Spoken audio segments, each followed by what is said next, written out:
তুমি যতই কিছু করো না কেন শ্বশুরবাড়িতে মন পাওয়া কোনো বউর পক্ষেই সম্ভব না। সত্যি বলতে বাধ্য হচ্ছি, মুখের উপর অপমান করা মানে কিছু শ্বশুর শাশুড়ির অভ্যাস। মুখের উপরে এমন কোনো কথা বলে দিবে যেটা বললে আমরা অনেক কষ্ট পাবো। তারা কি বুঝতে চায় না যে আমরা অন্য বাড়ির মেয়ে? আমাদেরকে যদি একটু ভালোবাসে আমরাও নিশ্চয়ই ভালোবাসবো। তারা যদি আমাদেরকে বিষাক্ত চোখে দেখে আমরা কি নিজের বাবা মা বলতে পারবো? বলে তো, মানতে পারবো? হ্যাঁ, মানলাম যে নিজের বাবা মার জায়গায় কাউকেই দেওয়া যায় না, দিতে পারবো না, কিন্তু এরপরও শ্বশুর শাশুড়ির প্রতি একটা আলাদা ভালোবাসা শ্রদ্ধা থাকেই। কিন্তু কিছু শ্বশুর শাশুড়ি এমনই হয়, নিজের ব্যবহারের দোষে তারা ওই শ্রদ্ধা ভালোবাসাটুকু পাওয়ার যোগ্য হয় না। আমি কারণ আমি বদনাম করছি না, সেটা আমার কাছে আমার ক্ষেত্রে নাও হতে পারে, কিন্তু বেশিরভাগ সংসারে কিন্তু এরকমই হয়ে থাকে। আর কথাগুলো বললাম দেখে যে আমারই সংসারে তা চলছে তা তো নয়, প্রত্যেকটা সংসারে কিন্তু একই কাহিনী হয়ে থাকে। সে আমার সংসার হোক, বা অন্য কারো সংসার হোক। যাই হোক, সকালবেলা দেখো অনেক কালকের পান্তা ভাত ছিল, সেই ভাতগুলো আমি ছাগলকে দিলাম। আমার শ্বশুর শাশুড়ির ছাগল, তো ভাতগুলো ফেলে দিয়ে কিলাম, নয়তো পুকুরে দিই, পুকুরে মাছগুলো খাই, নয়তো ছাগলকে দিই।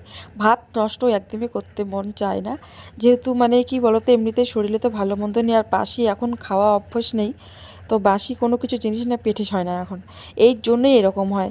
আর কোনো দিন হয়তো বর একটু কম খেলো ভাত, বা আমি একটু ভাত কম খেলাম, প্রতিদিন তো একই খাবার থাকে না।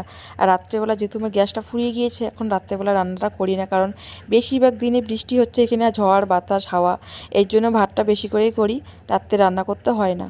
কারণ এই রাত্রে রান্না করলে সেই কারেন্ট থাকে না, সেই অন্ধকারের মধ্যে উনান জ্বালিয়ে করা অনেকটাই চাপের হয়ে যায়। বাচ্চা নিয়ে জানোই তো, কোনো দিন এমন হয় যে বর মানে গাড়ি চালাতে যায়, রাত্রি পর্যন্ত থাকে, পরে আমাকে একাই ছেলেকে নিয়ে করতে হয়। এই জন্য ভাতটা বেশি করে একেবারেই কিন্তু করি। আর কালকে রাতে থেকে বৃষ্টি এসছে, মাথায় কিন্তু দেখো আমি পলিথিন দিয়ে রাখছি, মানে প্লাস্টিক দিয়েছি ওই মাথাটা সেফ রাখার জন্যে, কারণ মাথায় তো একদমই ভেজানো যাবে না, মাথায় আমার বৃষ্টির জল একদমই মশ হয় না। তো আর দেখো কত বাসন যে আজকে বেরিয়েছে, মানে কি বলবো, এক গামলা বাসন। তো দেখো বাসনগুলো মেজে নিচ্ছে, আর উঠোনটা তো আগে ঝাড়াঝাড়ি করলাম, বৃষ্টির মধ্যে উঠোন ঝাড়া ফটাফট করে। বর তখনও ঘুম থেকে উঠিনি, বেকার ওকে ডাকবো ভিডিও করার জন্য। আর আমি যদি কাজকর্ম বাদি যদি স্ট্যান্ড নিয়ে, মানে মোবাইলের স্ট্যান্ড দিয়ে মাঝে মাঝে করি, কিন্তু বাইরে কাজগুলো হয়ে ওঠে না, যেহেতু জয়েন্ট ফ্যামিলি আমার জানোই সবাই, তখন ভালো মন্দটা কথাবার্তা আসেই, তাই না? মানে আমি যদি সেই কাজকর্ম বাদ দিয়ে যদি আমি সেই মোবাইলে ক্যামেরা ভিডিও নিয়ে পড়ে থাকি, তখন তো অনেকেই বলবে যে সংসারে কাজ না করে সকালবেলা উঠে মোবাইল নিয়ে পড়ে আছে। সবাই তো সবটা পছন্দ করে না শ্বশুরবাড়িতে, জানো। তাই আমি এই কথা থেকে সবসময় বেরোতে থাকি, আমি চাই আমাকে যেন এই মানে ভিডিও করা নিয়ে কেউ কোনো কথা বলতে পারে না। বাসনপত্রগুলো মাজা গোছা শেষ, এখন দেখো সেই রেখে দিলাম। আর আমার সত্যি খুব কষ্ট হয়ে যায় জানো, এখানে বাসনপত্রগুলো রাখার পর কোনো দিন এমন যেন পড়ে যায়, কিন্তু কি করবো বলো তো, আমার কলেপাটটা এতটাই দূর, এতটা রাস্তা ঘুরে যেতে হয়, এই জন্যই করি। অনেক কাজ হলো, আমার রান্না হলো, ঢ্যাঁড়সের চচ্চড়ি হলো, মানে ঢ্যাঁড়স সর্ষে বাটা দিয়ে করেছি, তারপরে পাঁপড় ভাজা করেছি। স্নান করে আর সময় পাইনি,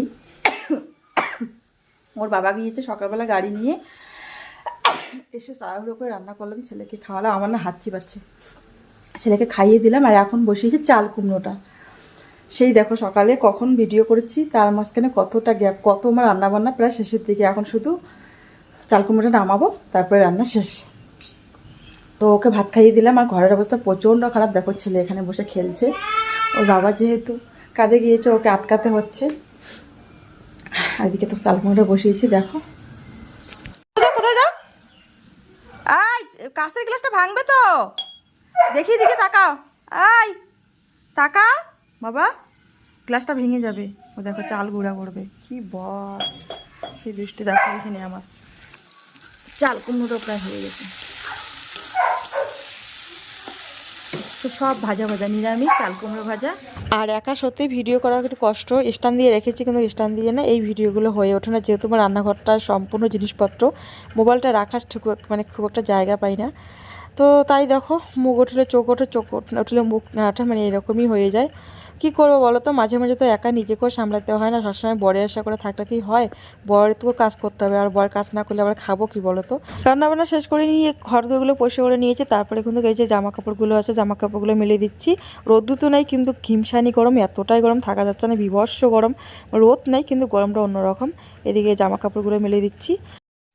দেখো কত ঘন মানে পাট বাড়ি, এখানেই আমি ভিডিও এডিট করার জন্য এসেছি। দেখো তার সাথে কিন্তু একদম ছোট্ট একটা মানে রাস্তা আছে যাওয়ার জন্য। এই কিছুদিন আগে ভিডিও করলাম না, জমিগুলো ফাঁকা ছিল, এখন দেখো একদম চারপাশে পাট ক্ষেত দিয়ে একদম ভর্তি। তো এত ভালো লাগছে দেখতে, ভালো ধরো রিলস করি, এই জন্যই দেখো ঢুকলাম এত বড়। কিন্তু যাবো, সন্ধ্যা হয়েছে তো, সন্ধ্যা হয়নি, হবে হবে ভাব। তো বাড়িতে যাব, না হলে আবার আমার ছেলে, ওর পাপা এসেছে তো ওর পাপার কাছে আসে। পাপা আজকে সকালবেলা যেহেতু গাড়ি নিয়ে গিয়েছে, তাড়াতাড়ি এসেছে, গাড়ি চালানো ওর কমপ্লিট। তো এখন যাব দেখো বাড়িতে, ভিডিও এডিট আমার কমপ্লিট, দুটো রিলসও করলাম, ফটো দুটো উঠলাম, এখন বাড়িতে যাব। দেখো কত পাট দেখাচ্ছি, এগুলো তো ছোট আছে এখনো, আর এগুলো কত বড় হয়েছে দেখো। এই ভিতরে ঢুকছে আমি, চুল টুল ছেড়ে দিয়ে মানে রিলস করলাম তো এর জন্যই। তো বাড়ি যাবো এখন, আর একটু আকাশটা একটু জানি না রাত্রেবেলা বৃষ্টি আসবে কি না। বাড়িতে যাব, বর খেয়ে এসেছে, খাবেও না, আর ছেলে বরের কাছেই আছে, দেখি কি বলে। আমি এতক্ষণ এখানেই বসেছিলাম, এখান থেকে মানে এখানে বসে থাকলে বাড়ির থেকে দেখা যায়, তো আমি এতক্ষণ ছিলাম না, ওই যে ওরা মানে দেখতেইছে জানলা দিয়ে। দেখো ওই যে বাড়িটা, যাই হোক যাই, হ্যাঁ পরে দেখা হবে সন্ধ্যাবেলা, যেহেতু বর আজকে আসে, ভিডিও করবোই। এখন ছেলেকে সামলানো কোনো ব্যাপার নেই, বর থাকলে ওই সামলায়।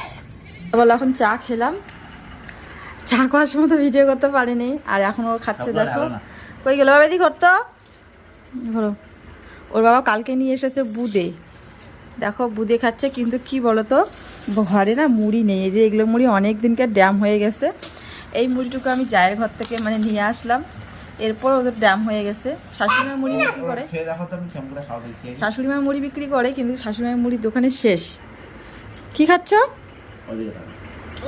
থাপ্পড় দিব, ভালো করে বলো। বুদে। এখনই ও দুধ বিস্কুট খেলে, কিন্তু এখন ওকে পড়াতে বসাইতে হবে, দেখ কেমন করে। সন্ধ্যার টিফিন তো শেষ, দেখি রাত্রের খাবার কি হয়। রাত্রে তো যেগুলো আছে সেগুলোই রান্না বান্না আছে, নিরামিষের দিন যেগুলো রান্না করেছে সেগুলোই খেতে হবে। পকোড়া না, অত বেশি পকোড়া খাওয়া যায় না। এই গরমের দিনটা সত্যিই পাকায় বসে খেলে একদম মানে শান্তি। বিছানাটার মধ্যে দুধ বিস্কুট দিয়েছে, কিছু বলা ফেলে দেয় বিছানার মধ্যে, এই চায় পড়বে। তো নিচেই বসে খাচ্ছি, ভালো তো আরাম হচ্ছে। পরের দিন সকালবেলা দেখো উঠোনটা ঝাড়ছি। এখন সকালে উঠে দেখি শাশুড়িমা ঘুম থেকে উঠে পড়ে। মানে শাশুড়িমা ঘুম থেকে উঠলে সত্যিই একটু মানে তাড়াহুড়ো করতে হয়, কারণ শাশুড়িমা উঠেই তো স্নান করেই তো, মানে শাশুড়িমা এমনি সকালেই ওঠে, কিন্তু উনি উঠে স্নান করে পুজো দিচ্ছিল, আর সকালে না হলে বাসি উঠোনে পুজোটা দিবে। তো আমিও ফটাফট করে উঠোনে ঝাড়ছি, এদিকে দেখো শাশুড়িমা কিন্তু পুজো দিচ্ছি। তো এদিকে পুজো দেওয়ার কাজ করছে। আর শাশুড়িমা মাঝে মাঝে এরকম হয়, কোনো দিন অনেক বেলা করে দেয়, আবার কোনো কোনো দিন সকালবেলা দেয়, মানে এরকম করে। এই জন্যই, আর আজকে মানে একটু বেলা হয়েছে, কালকে রাত্রি পর্যন্ত ভিডিও এডিট করেছিলাম, এর জন্য ঘুম থেকে উঠতে মাঝে মাঝে হয়ে এরকম। মানে মানুষের শরীর তো কবে কী হয় বলা মুশকিল। যাই হোক উঠোনটা ঝেড়ে নিচ্ছি, আর আমাদের উঠোনটা কত যে শ্যাওলা পড়েছে, কি করব বৃষ্টির দিন, আর কি করি বলো তো, মানে প্রচুর পরিমাণে শ্যাওলা পড়েছে। আর এই পাশটা আমার চাকার ছিল, চাকারটা এখন খুলে দিয়েছে। আর এখন সত্যি চাকারটা খুলে দেওয়ার পর বাড়িটা কিন্তু সুন্দর লাগে দেখতে। আগে না মানে চাকারের জন্য একদম মনে হয় ছোট ছোট বাড়ি, কিন্তু আমাদের বাড়িটা সত্যিই বড় বাড়ি। যদি আর ঠাকুরঘরটারও ভাঙা পড়ে, মানে ঠাকুরঘরটা ভাঙবে আরও কিন্তু বেশি বড় হবে তখন উঠোনটা আরও। আর উঠোন বড় হলে তো জানোই তো, এমনিতে আমার ঝাড়তে যা সময় লাগে, উঠোনটা আমার এমনিতেই বড়, মানে সামন পাশ পিছন পাশ বাগান রাস্তাঘাট অনেকটা মানে জায়গা জুড়ে ঝাড়তে হয়। আর জানেই তো গ্রামের বাড়ির উঠোন যা হয়, গ্রামের বাড়ি এইসব ঝাড়াঝাড়ি মনে করো আমাদের এক্সট্রা বাড়তি কাজ। এখানে মোটামুটি 1-1.5 ঘন্টা সময় লেগে যায়। এখানে যদি আমার 1-1.5 ঘন্টা সময় না লাগতো উঠোন ঝাড়াতে, তাহলে আমার বাকি কাজগুলো এই সময়টুকুর মধ্যে আমি করে আমি যেতে পারতাম, মোটামুটি 8টা 8:30 মধ্যে ঘরে যেতে পারতাম। তাহলে আমার রান্নাবান্না তাড়াতাড়ি হতো, আর উঠোনটা ঝাড়তে যেতে সময় লাগে, আমার বাকি কাজগুলো করতেও বেশি সময় লাগে। তারপরে মানে বাসন মাজা, কাপড় কাচা, ঘর মোছা প্রত্যেকদিন তো করতেই হয়। আর কেন জানি এটা একটা অভ্যাসও হয়ে গিয়েছে, প্রত্যেকদিন পরিষ্কার পরিচ্ছন্ন ঘর দূর না, মানে একদিন ঘর দূর না মুছলে মনে হয় যে কত নোংরা যেন হয়ে গিয়েছে। দুধ বিস্কুট খাইয়ে এখন নিয়ে যাবো দিদির বাড়ি, আজকে রবিবার যেতেই হবে, গরম পড়েছে কিন্তু যাবে। বারবার মানে ফোন করলো, কালকেও বলে রেখেছি দিদি আমি আজকে যাবো, তো এই জন্য ওকে দুধ বিস্কুট খাওয়াচ্ছি। আবার পান্তা বানাচ্ছে কালকে দেখি, আর আবার ছাতু দিয়েছে, ছাতু ও আর আমি খাবো। ওকে হরলিক্সের সাথে দুধ, যাই হোক এখন খাওয়াই ওকে। ভাতটা দেখি কি করি, শুটকি মাছ আছে, নাহলে শুটকি মাছটা ভাজা করে দিব, খাবে এখন। দেখি লাগে আর ছেলে দেখো দিদির বাড়ি কথা শুনে কতটা হাসি খুশি। তো বন্ধুরা আজকের ব্লগটা এই পর্যন্ত, দেখা হবে নতুন কোনো ব্লগে। টাটা।